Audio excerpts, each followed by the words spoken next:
কেন আলী আলাইসাল্লাম ইসলামের প্রথম ইমাম? নবী মুহাম্মদ সাল্লাল্লাহু আলাইহি ওয়াসাল্লাম এর ইন্তেকালের পর উম্মাহ এক প্রশ্নের সামনে দাঁড়াল। কে হবে পরবর্তী নেতা? এই কঠিন প্রশ্নের উত্তর আমরা কোরআন থেকেই পাব। কারণ নেতৃত্ব মানুষের নয়, বরং আল্লাহ নিজেই নির্ধারণ করেন। আর যখন তার রব ইব্রাহিম আলাইসাল্লামকে কিছু বিষয়ের মাধ্যমে পরীক্ষা করলেন, অতঃপর তিনি তা পূর্ণ করলেন, তখন আল্লাহ বললেন, নিশ্চয়ই আমি তোমাকে মানুষের জন্য ইমাম বানাবো এবং তোমার বংশধরদের মধ্য থেকেও। আল্লাহ বললেন, আমার অঙ্গীকার জালিমদের অন্তর্ভুক্ত নয়। এই আয়াত থেকে আমরা বুঝতে পারি ইমাম অথবা খলিফা শুধুমাত্র আল্লাহ কর্তৃক মনোনীত। নবীজির জীবন দশায় বিদায় হজ থেকে ফেরার পথে গাদিরে খুমস নামক স্থানে নবীজি সাল্লাল্লাহু আলাইহি ওয়াসাল্লাম লাখ লাখ সাহাবী একত্রিত মানকুমতো মাওলা ফাহাজা আলিউন মাওলা, যার আমি মাওলা, আলী তার মাওলা গি। এখন দেখার বিষয় কুরআনের বর্ণিত ইব্রাহিম নবীর বংশধর হইতে মাওলা আলী কি সেই ব্যক্তি? তালিকায় দেখা যাচ্ছে ইব্রাহিম আলাইসালাম এর দুইজন সন্তান ইসাক আলাইসালাম ও ইসমাইল আলাইসালাম, এবং ইসমাইল আলাইসালাম এর বংশ পরম্পরায় আব্দুল মুত্তালিব তাহার দুইজন সন্তান আব্দুল্লাহ ও আবু তালিব আলাইসালাম। এখন এই আব্দুল্লাহ আলাইসালাম পুত্র আমাদের প্রিয় নবী হযরত মুহাম্মদ মোস্তফা সাল্লাল্লাহু আলাইহি ওয়াসাল্লাম এবং আবু তালিব আলাইসালাম এর পুত্র আলী আলাইসালাম। আমরা পুরোপুরিভাবে এখন নিশ্চিত যে মাওলা আলী সেই ইব্রাহিম আলাইসালাম এর বংশ হইতে ইমাম বা মাওলা। এখন প্রশ্ন, মাওলা শব্দের অর্থ কি? অনেক আলেম উলামা মাওলা শব্দের ব্যাখ্যা করে থাকেন বন্ধু, কিন্তু মাওলা শব্দের বাস্তব অর্থ বন্ধু নয়, বরং নেতা, অভিভাবক, জান-মালের হকদার। কারণ নবী আমাদের অভিভাবক, নেতা এবং আমাদের জান-মালের হকদার ছিলেন। নবী যেভাবে আমাদের মাওলা ছিলেন, পরবর্তীতে মাওলা আলী ও আমাদের মাওলা হিসেবে চিহ্নিত হয়েছে।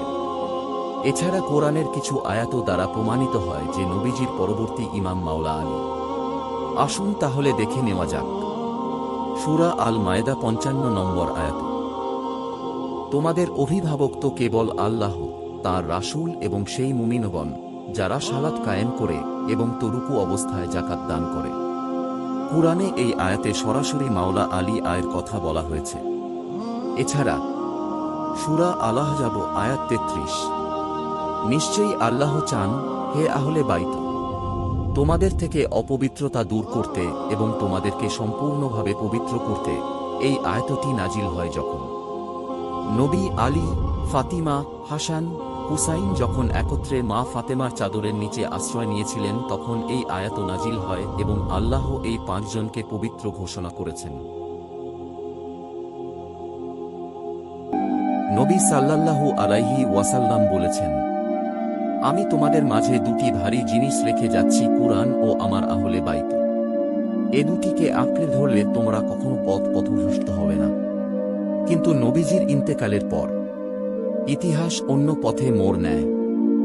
একদল ক্ষমতা লোভী মানুষ নিজেদেরকে খলিফা বানানোর জন্য নবীজির জানাজা ছেড়ে সাকিফার ময়দানে চলে যান। নবীজির আহলে বায়াতকে ভুলে নিজেরাই খলিফা হয়ে ওঠে।